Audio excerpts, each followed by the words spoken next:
Welcome to another podcast. I'm Jake Young. This time we talked about Xfinity Series and the Truck Series there at Gateway and Portland International Raceway. We didn't end up talking about the Cup Series. I'll explain why in the video. I'll be back at the end of the video to close this one out, but hopefully you all enjoy the podcast. I'm Jake Young. On talking about Cup Series. Reason why I'm doing that is I don't want to cover the top series of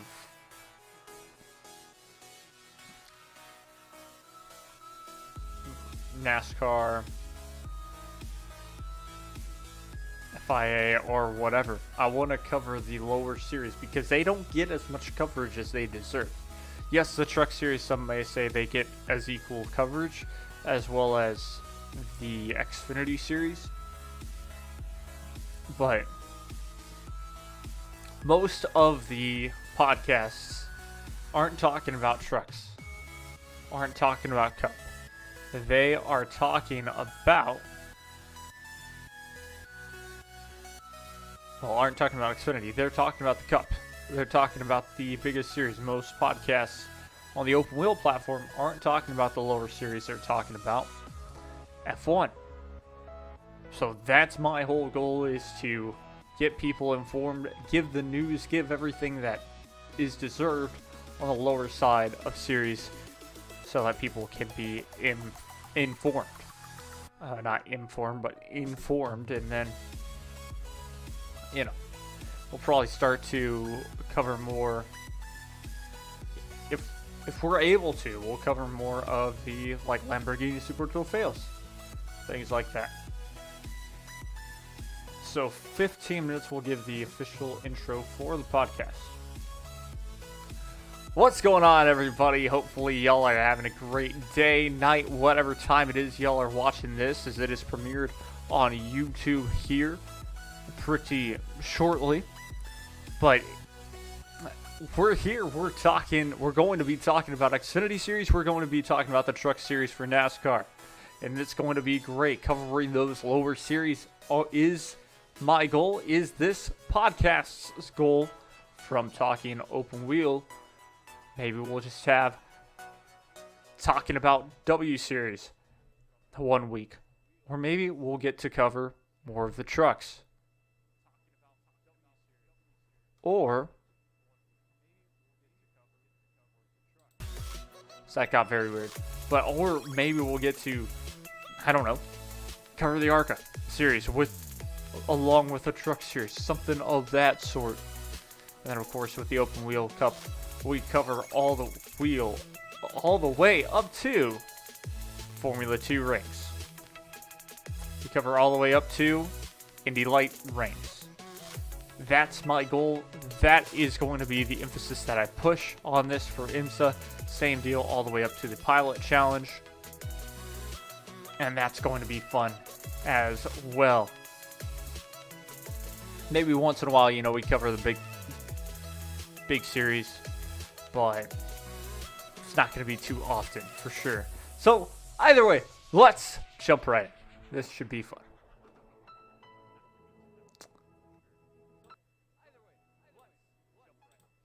So we'll go straight to what happened on Saturday afternoon. The early part of Saturday, because it was really cool. The Truck Series were able to race at Gateway, otherwise known as Worldwide Technology Raceway, while Xfinity Series were off at a fantastically new track for NASCAR at Portland International Raceway. Portland being in Portland, Oregon, not to be confused with Portland, Texas. So they had them in Portland, Oregon. And Portland's in the Pacific Northwest, so they're 2 hours behind. That was the whole point of where I was trying to get to. 2 hours behind for Portland, Oregon, meaning that if the Truck Series got to start around noon, that would be finished just in time for 4 p.m. everywhere else for a 2 p.m. start time in the Pacific Northwest of Portland, Oregon. Just on the outskirts is what it seemed like. And that race was very fun as it had rain conditions. We'll get to that a little bit later, as of course we start off with Truck Series at Gateway. Again, at 12 p.m. around that time start time was a much. It was a fun race. Yes, there were some interesting things that we will definitely get to cover. And that should be fun as we get the correct window capture. There we go. Okay, so we talk about the Truck Series here. We start with basically how it was. Yes, there's a lot of big headlines from Hailie Deegan, Carson Hocevar, Derek Kraus, to other drivers as well, like the 18 truck. Corey Heim ended up taking the checkered flag to Christian Eckes really finishing second in the 98. Chandler Smith finishing in third with the Toyota number 18. Again, we'll get all into those. The Ford truck, of course, not being able to finish the race. So Hailie Deegan right off the start of the bat, we'll cover this, because this was the biggest headline coming into the weekend. On that Friday, could not qualify because right before they had something wrong with their truck basically and had to fix it, meaning that they would miss qualifying, having to start all the way in the back of the field around 35th. Well, then right before the start of the race, their starter, I believe, went out, and they had to change that. So, very, very exciting start of the day for the number one Ford F-150 DGR Crossley truck. That was, of course, the biggest headline because, well, we all know it was a very difficult, it's been a very difficult season for this team. And then, of course, having more problems on top of that was covered heavily in that pre-race show. But then, of course, all the so-called pundits, all the ex-drivers, everybody in the booth, or in the studio to be exact, picking their drivers. And yes, we all expected that KBM was going to be a fast group today. Or not today, but a fast group on that Saturday at the racetrack. Then Thor Sport adding another truck for a part-time schedule, which was the 13 truck of Johnny Sauter. Last time Johnny Sauter was in a truck, it was at Martinsville, and things, well, he made a lot of drivers upset. That's for sure. Running people into the wall, into the fence at Martinsville, and other things like that. But he was in a truck to try to get Thor Sport a good finish. Then KBM seemed like they were going to be a fast truck. And on a late restart, to be exact, we can't show you footage, but we can show you who finished where. The 23 team racing for the lead. Started on the inside. It looked like the high line was going to be the line to basically be in for every restart possible. Because you get into the high line, you have a chance to gain more spots than lose, because the bottom just doesn't seem to get going, because there's a lot more marbles, and it hasn't necessarily been rubbered in down there, and especially on used tires, it's just going to be tough. So the 23 truck trying to get going on the bottom was able to hold on. He had 2 tires as well, which was a difference compared to a lot of drivers having 4 fresh Goodyear tires. He's able to keep it going, went down, and then slid up the racetrack and lost it, and brought out a caution. Now, he wasn't the only driver that did that race. That caused a couple of yellows, as multiple drivers ended up in the back of the field due to that exact thing. Looking at the DNFers, Chris Wright, Brennan Poole, Joe Nemechek. Check that, John Hunter Nemechek. And Taylor Gray. Taylor Gray DNFing because of a big wreck. He gets taken out, sadly, by one of those wrecks. And the 4 truck of John Hunter Nemechek were racing really hard. He thought that there was an open space on the bottom of the racetrack as one truck slid up the racetrack. He tried to go for a hole that wasn't really there. I mean, it was, but it was closing ever so slightly. So this track is very interesting, Worldwide Technology Raceway is, because it's a 1.2 mile racetrack. It reminds a lot of people of Darlington. It reminded the announcers somewhat of Phoenix because of, I guess, the old Phoenix. I guess I saw it, but there's rumble strips on the bottom of the racetrack for turns 3 and 4 and 1 and 2. It's a very, very unique racetrack. Some banking, some not too much, but some. And either way, he went into the bottom, hit a lot of curb, upset the racetrack, and just slid up the racetrack and wrecked. So he went out of the race. He took one driver with him, sadly. As Tanner Gray as well DNFs. Spencer Boyd does not finish the race either. Of course, that was a little bit later into the race. Just like Timmy Hill and Austin Wayne Self, having a lot of damage and a lot of trouble then.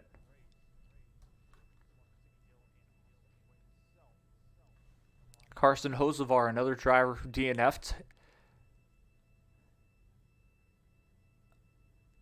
Probably still Timmy Hill. Yeah, okay. But that was a big wreck in the end, too. It was a very good race. A lot of spread out racing, but this is how we've seen these trucks happen. On pit road was going to be a big thing. If you were able to get out of pit road as clean as possible, you were going to make up a lot of positions. And that's where drivers like Haley Deegan ran into some problems, ran into some issues having to start from the back of the field, not necessarily getting caught up in wrecks, but losing a couple of spots. And the interesting thing is, I really do want to stay on Haley Deegan just for a second, was because she, as I was listening to their in-car radio, was gaining time, was running about as fast as laps as, well, the leaders were. And that was huge. She was closing in on a lot of drivers, and then we got a late race yellow, and they had to restack them, and it looked like Haley Deegan was about to get at least 13th. Ended up dropping 2 spots, getting a top 15 finish from having to battle all weekend long, from going to the back of the pack, back up front, getting hit a little bit, having to fix the damage off of a tire rub. It's still managing to finish P15. That's been the season. It hasn't been because of her driving. It's been because of pit lane incidences, having nowhere to go in a lot of wrecks. She's only made a couple of mistakes where it has been her fault this year, but other than that, it's been completely bad luck. Atlanta, for example, you look at that race. Everybody's first time at new paved super speedway Atlanta. She got pushed the wrong way by a truck. Comes down on him. Either way, gets a flat. Left front, I think. Has to go back inside. Goes in pits. They fix the truck. And then she constantly feels something burning on her seat. Smells something burning. Comes down. Finally, a fire erupts. The crew decided not to listen to her for some strange reason for a long time. And then comes down pit lane, and since there was a fire like inside the truck, they sprayed it, and it got into her tank, and she inhaled it sadly and coughed and choked. It was not the best race for her in the slightest, but again, really can't pinpoint that was her fault.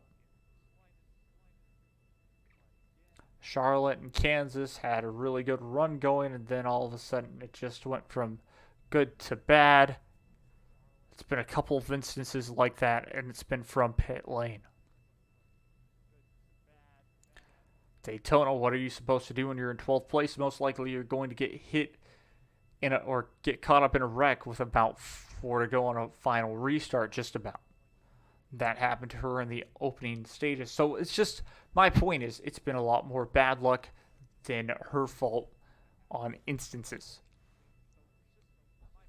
But a big showing, once again, from the likes of Zane Smith, not having the fastest truck, but getting a 9th place finish. Chase Purdy with a top 10, a driver who, for the first time, started a truck series, but has already started in Xfinity series races. That's where I just don't understand.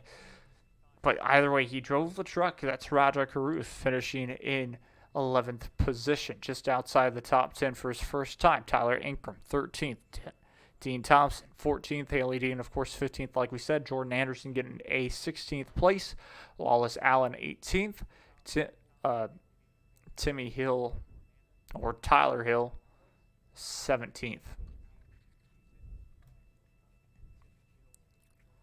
Corey Howard, 23rd. Carson Hocevar, 24th. And that's where we come down to it.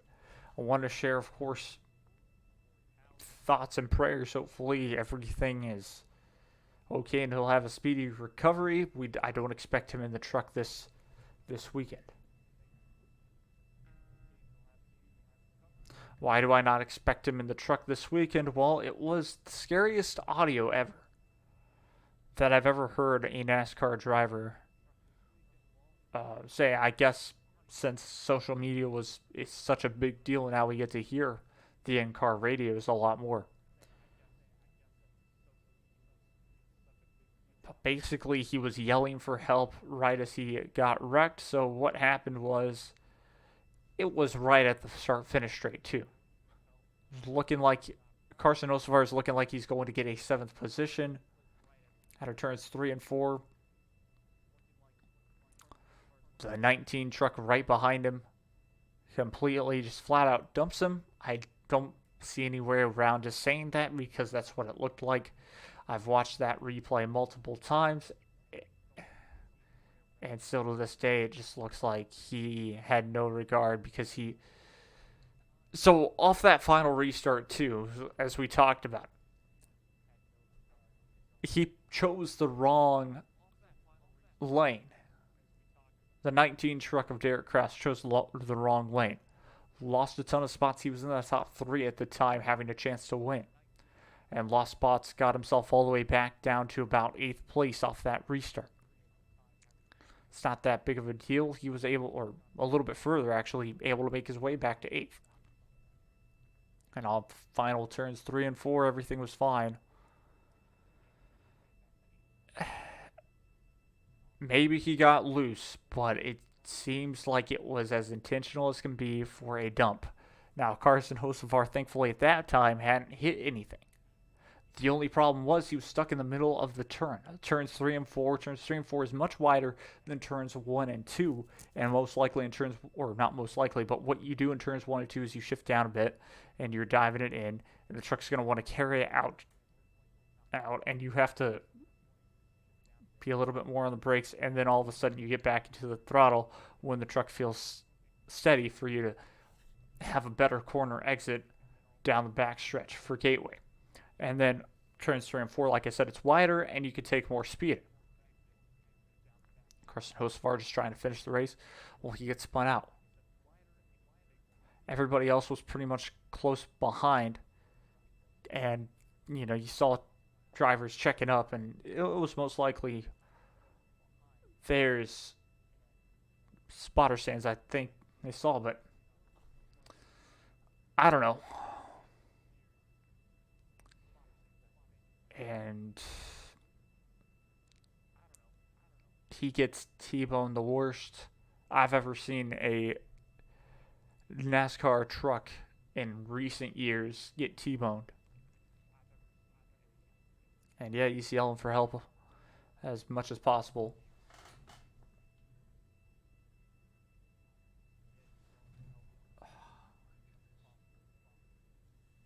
Yeah, he's yelling for help as best as possible, and he was in pain.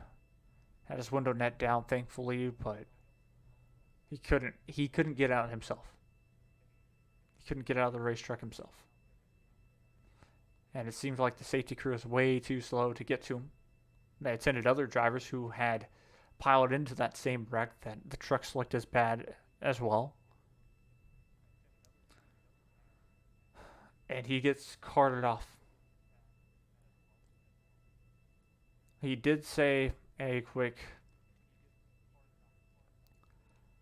uh, you know, his team, Nice Motorsports, and himself kind of did make a statement saying ankle, or it seemed like it was probably his ankle, his right side of, yeah, his right side is what they first said.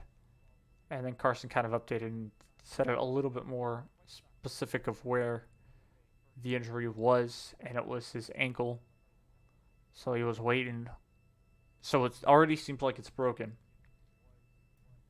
And that's where we get into some more problem. Now, yes, as much as everybody wants to know if the driver that maybe we root for is okay,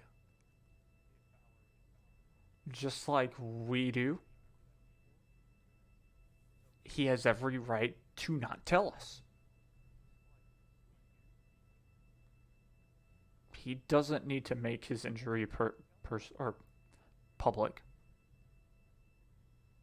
What are you going to do with that information? I work. So this is where this comes into play. I work in sports media, or have. But what I do every single week that there is a home game or a soccer game is cover it. If an injury happens, an injury happens. Now, this team doesn't necessarily like to make injuries public. Well, you can figure out, okay, this person is not starting or not on the bench, probably most likely injured, as they did not get a suspension in the last game. So with that being said, there's absolutely no reason whatsoever why we need to know an injury. What are you going to do with that information? All you can say to the person is, wishing you a speedy recovery. And I really do wish Carson Hocevar a speedy recovery, because this man was so close to getting his first ever win a week ago. Getting his first ever win 3 weeks ago, or about a month ago. So all of this coming into play, and then some people, not a lot, calling this driver rude for not telling anybody an injury. Like, give it a break. No. They're a human being just like we are. They don't owe us jack. They don't owe us anything. Because at the end of the day, it's their job, and they got hurt on the job. It's like you're not going to go up to a construction worker that got hurt and say, well, what is it? What's your injury? No. This is the only, athletes are the only ones that get zoomed in way too closely about their personal life. If they allow something to be public, great. But they don't have to. I'll go back to what even Deegan and Cabri were going through. They in no way, shape, or form had to make that public. They definitely did not have to. I mean, it's tough to keep something like that a secret, but they don't have to. Now, of course, that's a different circumstance where making it public actually is a little bit more helpful. But it's no injury. So to the people who were kind of harassing him, Carson Hocevar, about sharing an injury, stop. You're better than that. He doesn't owe you anything. He doesn't owe me anything. It's pointless. All we can do is hope that and wish him for the best and hope that he returns soon. But Nice Motorsports will probably have to get themselves a different driver. Probably Ross Chastain will fill in for the man, if I had to guess. It might be a setback in his career, but it's all right. We definitely know Carson will be able to go forward and be better. As for the 19 truck, I think that's the way he's always going to race, and it stinks. Because he doesn't need to be that aggressive. Sure, it's a final lap, but still. You don't need to dump somebody for one freaking spot. That was a stupid move. But oh well. It's crazy. Congratulations to Corey Heim on winning another race. Christian Eckes, look at this. Toyota 1, 2, 3, 4, 5. A Toyota 1 through 5. Now, of course, the teammates were Corey Heim, Chandler Smith. The rest of them were either Thor Sport and Stuart Friesen. I forget which team he's with. All those drivers with the top 5, Matt DiBenedetto sneaks into the 6th position. And then Benjamin Rhodes with the 8th place, and Zane Smith with the 9th. Chase Purdy actually running out your top 10. All the way down to the top 20. Jesse Little hanging on to that spot. And that really sums up the race. It was a very good race, hard-fought battle. Just see. Now, I guess, sticking with the truck series.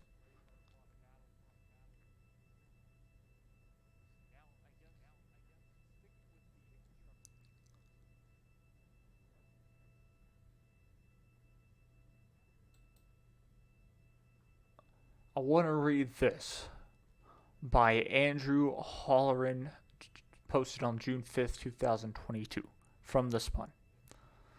The Spun it's a reliable source. And this is what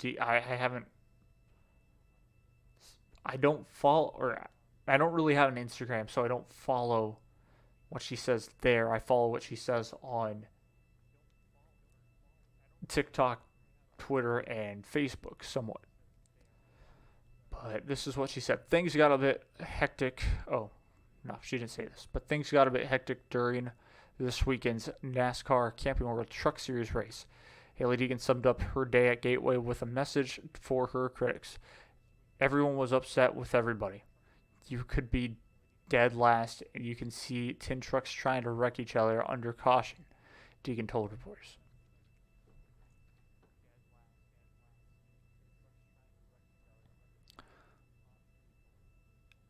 But yeah, I didn't hear this interview at all. You could dead last, yep. No, I'm going to listen to this myself. So that does mean I'm going to mute the audio real quick.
So basically, her comment about everybody mad at everybody.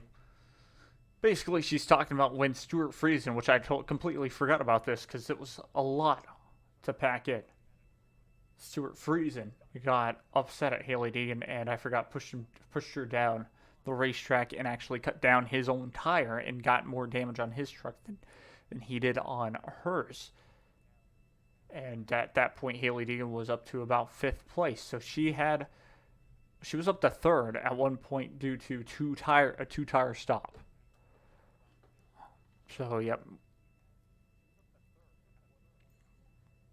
What she also said was one of her career best runs. As a whole, baby steps, I guess. Oh, fan tweeted. It's true, yeah. One fan tweeted, "It's clear." Oh, yeah, it's clear that the Truck Series needs way more discipline. If we let the feeder series for the Cup Series race like this, then we can't be surprised when we get the same kind of drivers in the Cup Series. Yeah. So both the fans, very true.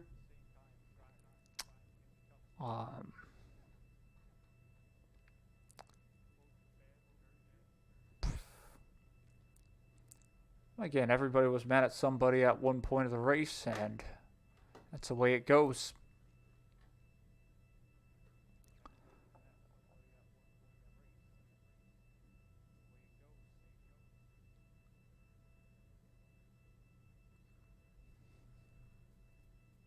So really not much else to talk about for the Truck Series. Again, Corey Heim ends up winning. Yeah, the Toyota sweep of the top 5. Wanted to look at the points standings. So if we can get to NASCAR.com, this is where we'll kind of end off the Truck Series top talks. Don't care.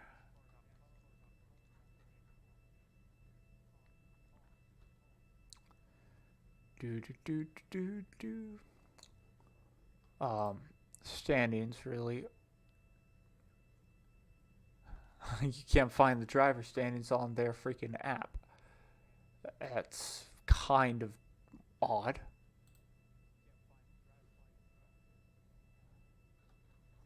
They do head off to Sonoma next, so it's going to be a very exciting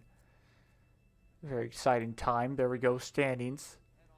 Ben Rhodes leads the table with Chandler Smith 2nd, Zane Smith 3rd, and John Hunter Nemechek 4th. Stuart Friesen 5th with Christian Eckes 6th, Ty Majeski 7th, and Carson Hocevar drops all the way down to 8th after not being able to finish the race in a top 10. Carson Hocevar 8th, Matt Crafton 9th, able to gain some spots after Grant Enfinger's DNF in 10th. Derek Kraus just on the outside looking in 11th. Tanner Gray in 12th. Outside looking in again, just not able to finish races where he needs to be, and also not being it. Just consistency is key right now. He's not being able to get that. 25 truck in 13th. Tyler Ankrum in 14th. Outside looking in again. Top 10 only make it to the playoffs. Chase Purdy 15th, Ryan Preece 16th, and he's not even full-time racer this season. Timmy Hill 17th, full-time. Corey Heim 18th, not full-time. Austin Wayne Self 19th, full-time. Kobe Howard 20th, full-time. Parker Kligerman not full-time. Lawless Allen 22nd, full-time, and Tate Fogelman, Hailie Deegan 23rd and 24th, full-time, both. With Jack Wood 25th, Dean Thompson 26th. So when you're inside the top 30, you win a race, you will be into the playoffs. As long as there's not 10 different drivers winning, which doesn't seem to be the case. No Truck Series driver has really gone to Sonoma and raced. And what I mean by that is, yes, they have raced maybe in their K&N or ARCA West days.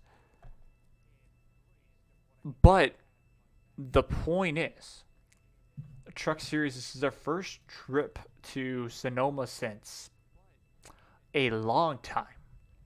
So nobody knows what to expect for these races.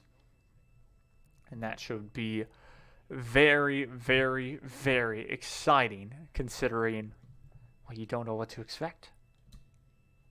The rest of the drivers, really not full-time drivers, all the way down to 63, which means 63 different drivers have at least started one race.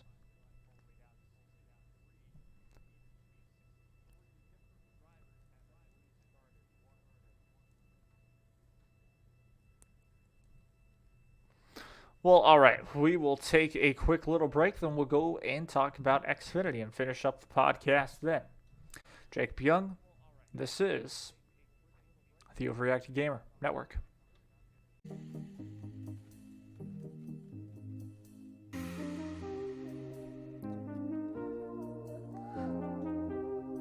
Welcome back, everybody, to to the next part, as now we talk about the Xfinity Series here soon.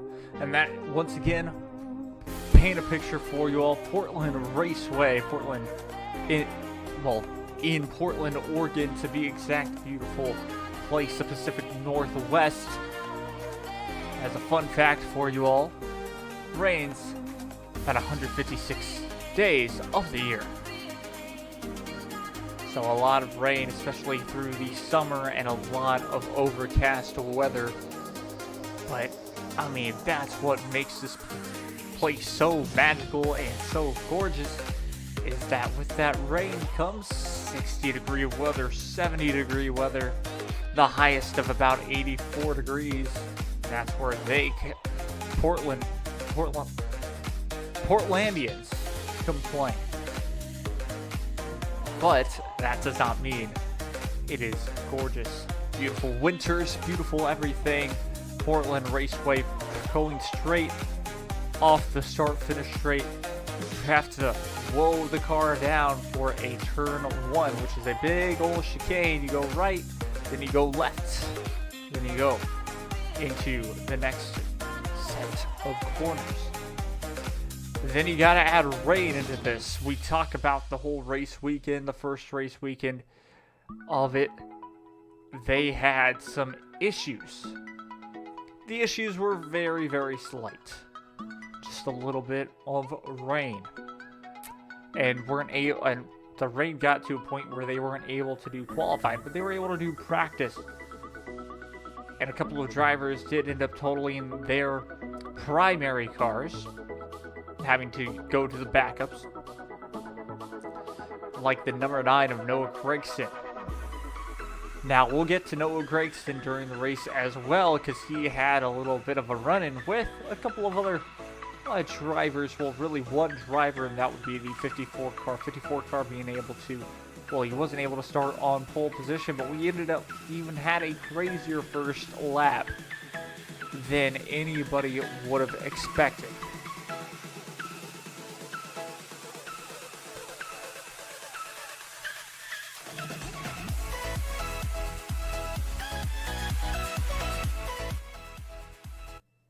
And let's get into all of that now. On the first lap, we had, well, right before the first lap, we had none other than the 38 car start on pole, which was, I believe it was a 38. Either way, it was Anthony Alfredo, also nicknamed Fast Pasta, starting on pole. But another driver that was able to get up the field pretty quickly, the 54 of Ty Gibbs. Ty Gibbs also starting up there too. So he was doing a very good job. Well, has been doing a very good job through this series, having a couple of race victories. The only thing that he has not mastered yet is how to be mature behind the wheel. And we'll get into that and why, of course, that's a whole thing too. Look at the 54, look at the 9 car. 9 car of Noah Gragson, still technically full-time in the Xfinity Series. This would be about his 4th season in the Xfinity Series, if I'm not mistaken, maybe 5th. It's a little bit longer than you would technically expect to be in the Xfinity Series. All due to Well, the Xfinity series not. Well, I mean, you're supposed to mature. When you mature, most likely you get job offers, ride offers from other racing teams that happen to be in the Cup Series. Now, Noah Gragson this year has been lucky enough, but yeah, no, it's been very interesting so far this season for the 9 team and for Noah Gragson and his mold, his shape into, well, a Cup Series driver. We move on a little bit further, though. We talk about the actual race, and here's where it does get interesting. Right before the start of the race, the 16 car of A.J. Allmendinger goes off the track and covers up his grill. It's already a wet track. They're starting too wide. He didn't even make the start-finish straight yet and had to go into pit lane. So that was very interesting. Goes into pit lane. They clean off all of his grill, and he goes right back out and ends up going a lap down in stage 1. But there were multiple other wrecks during stage number 1 to make things interesting and helping out A.J. Allmendinger as well. The leader not leading too many laps. That was Anthony Alfredo, like we mentioned. He went off track, which was a big thing there. We'll look back at where he finished.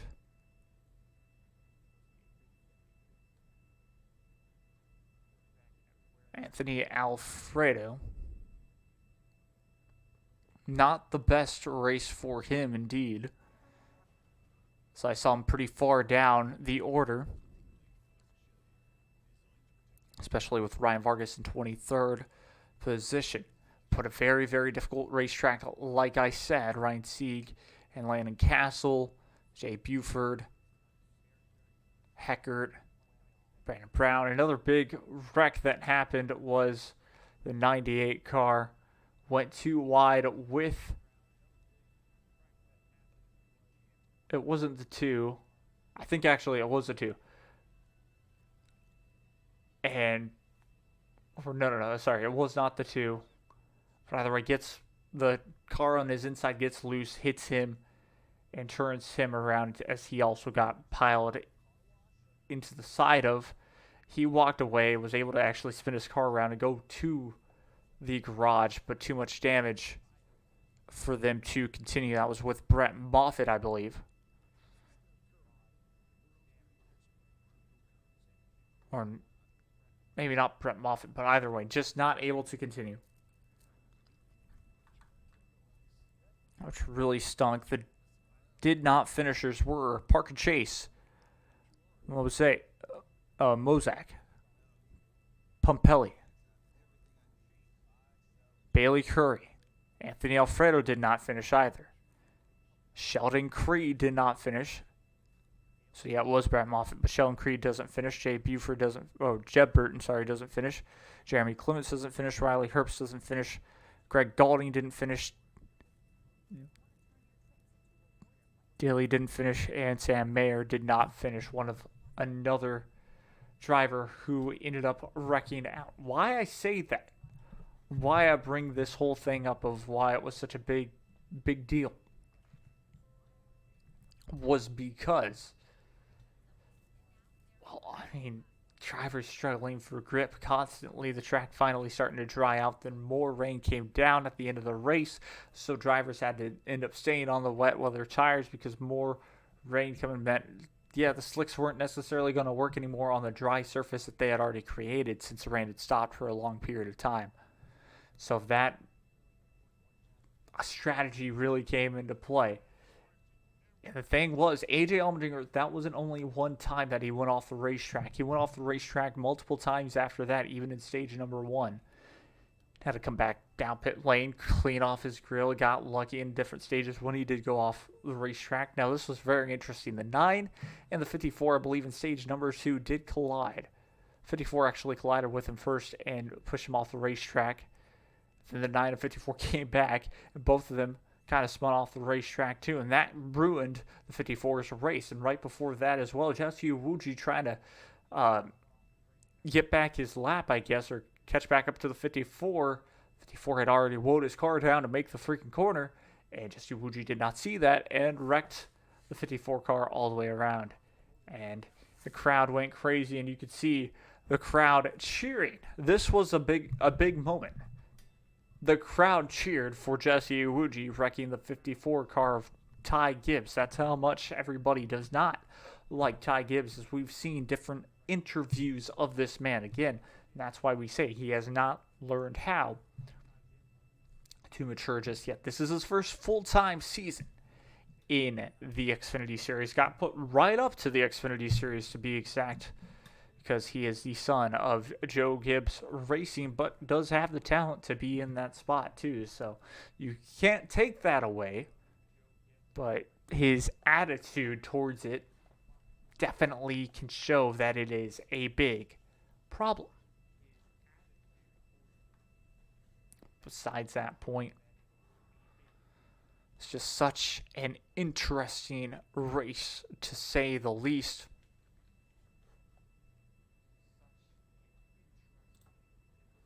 We are going to read about this race, to be exact here. Found the perfect way to describe the action. We will let Holly Kane, the NASCAR wire service, who posted that June 4th, 2022 at 7:52 p.m. Again, by Holly Kane. This was the writer. So AJ Allmendinger won an action-packed Pacific Office Automation 147. The NASCAR Xfinity Series debuted at the Portland International Raceway road course Saturday afternoon.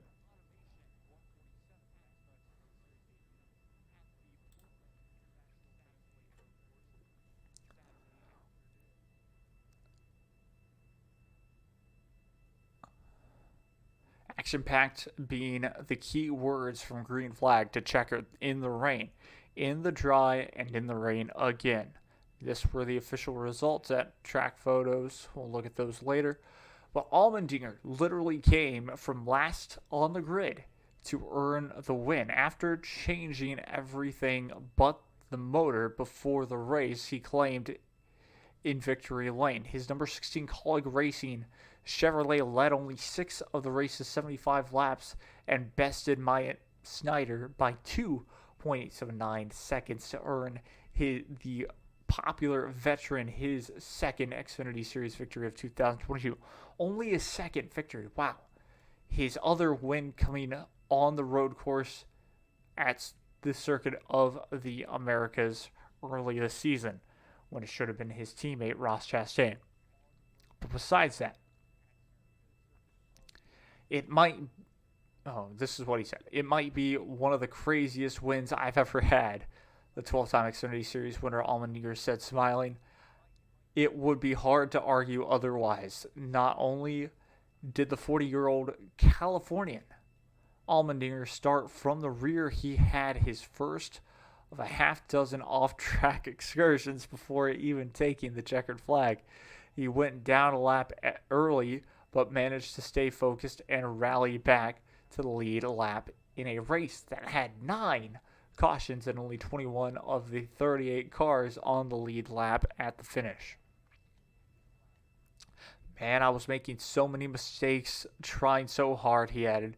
I put so much pressure on myself in these races because I know what everyone expects and I know what I expect out of myself, more importantly. But what a win. Snyder, who led 5 laps in a number 31 Jordan Anderson Racing Chevrolet, managed a smile himself, acknowledging that runner-up to Allmendinger on a road course isn't such a horrible defeat. Just AJ's experience, Snyder said, managing a smile as he explained the difference in winning Saturday. I could tell he was setting up those corner exits better than I was. To me, that was good, hard racing.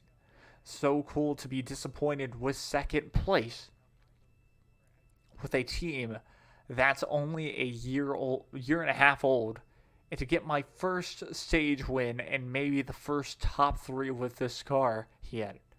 Richard Childress Racing's Austin Hill finished third, with Junior Motorsports teammates Josh Berry and Justin Allgaier rounding out the top 5. Daniel Hemrick, Ty Gibbs, J.J. Yeley, Noah Gragson, and Alex LeBay completed the top 10. As with Allmendinger, many of the top finishers had adventurous days. The opening stages on the 1.97 mile course called for wet tires with a steady downpour at the green flag that dissipated slowly as the race progressed. By the stage 2 break, most teams opted for the Goodyear slicks as the rain lessened and was replaced with heavy mist, only to have the rain come back in the final stage after cars had swapped onto dry tires.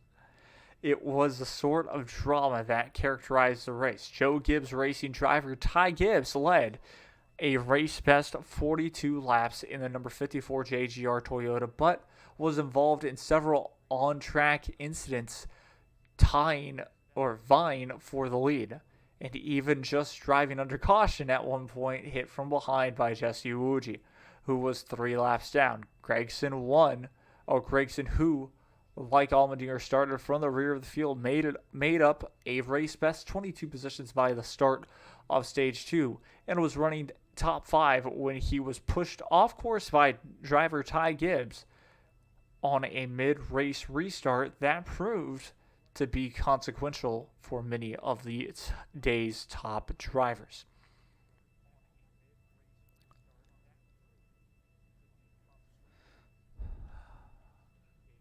Gibbs had contact with Gragson, then with Sheldon Creed, resulting in both Gibbs and Creed's cars going off course. Creed returned to track and then was involved in a multi-car accident with 20 laps to go, damaging his number 2 Richard Childress Racing Chevrolet beyond repair.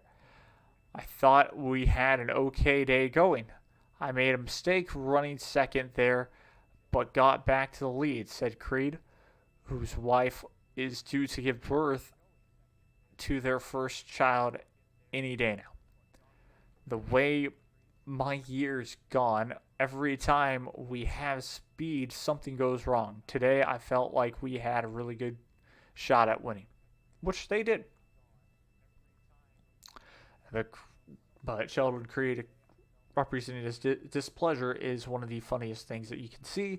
And go to twitter.com, most likely they will have that. Because or even Google, Sheldon Creed giving the double bird and a triple bird to the driver who he ended up hitting the back of is the funniest thing in the world. With the victory, Allmendinger extended his championship lead over Gibbs to 44 points. Gregson's 9th place finish keeps him 45 points behind. The NASCAR Xfinity Series will have a 2-week break before returning to competition in the Tennessee Lottery 250 on June 25th at Nashville Superspeedway, 3:30 p.m. Eastern Time on USA Network and MRN, Sirius XM, NASCAR Radio, NBC Sports app.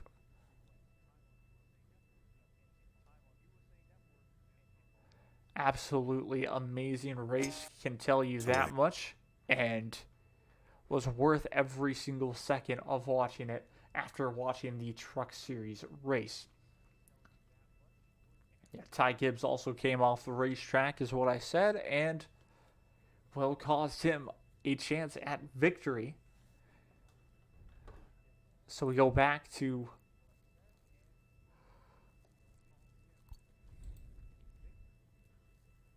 really just seeing who finished where. And Gregson even said in an interview, Ty Gibbs won't know when it's coming, but he's going to get, he's going to get payback. Ty Gibbs did end up finishing 7th place after being ran off the racetrack as well. Just a crazy top 10. So Mike Snyder, Austin Hill, Josh Berry, and Allgaier. rounding out that top 5 is just absolutely something we don't get to say that much. I know it's very short talk about the Xfinity series, but again, not too much else to talk about. Really, that story said it best, said the breakdown pretty well. What to expect at Nashville Superspeedway? It's going to be a good amount of just drivers trying to stay focused and making sure that they don't lose a lot of somewhat of a draft as well as we could see a boring race. One driver taking off and just keeping that lead could be key. Well, hopefully you all enjoyed that video, enjoyed the podcast talking about the Truck Series and talking about the Xfinity Series. Want to give a little bit of an update and want to clarify one thing. First off, with clarification, Noah Gragson did not race for TMT. That was Kaz Gralla. Noah Gragson did run in the Daytona 500 with Beard Motorsports. That Beard Motorsports being ran by the 62 team way back in the day. And they started to cut back with just super speedway races, and that's where you see Noah Gragson mainly race now. If he gets a chance at the Cup Series, is that, and that's of course good exposure and good learning for that man, considering how long he's been in the Xfinity Series. Now on to this part. Carson Hocevar did update us a little bit more with the injury, not necessarily with the injury, but he will be back in the 42 truck for none other than Sonoma Raceway, and it's really cool. Nice Motorsports partnership with Trackhouse Racing has been big, so just in case he's not able to finish the race, Daniel Suarez will be right there on the sideline to hop in the truck if needed, especially at the end of a stage break, maybe stage 1 or stage number 2. So be prepared for that on Saturday, just in case that were to happen, where Daniel Suarez does hop into the race truck and finish off the race. It's very illegal in NASCAR to do, and that'll be interesting just to get the team more points and to have an opportunity for them to, of course, finish off the race and finish off of it strong. So very glad to hear that Carson Hocevar is all right and able to drive a race car for at least a stage or race truck, so that's a very promising sign that he will be okay for the following week when they head over to Nashville for another great race. Of course, this week is Sonoma, so stay tuned. I will give all of my thoughts after the Sonoma race weekend on Monday, all about the Truck Series, so it will be a bit shorter, but I sure will tell you all it will be fun. Well, hopefully, again, you all enjoyed this one. If you did, feel free to hit that subscribe button on YouTube, as it does help us out a lot. The like button as well. And, well, until next time, adios.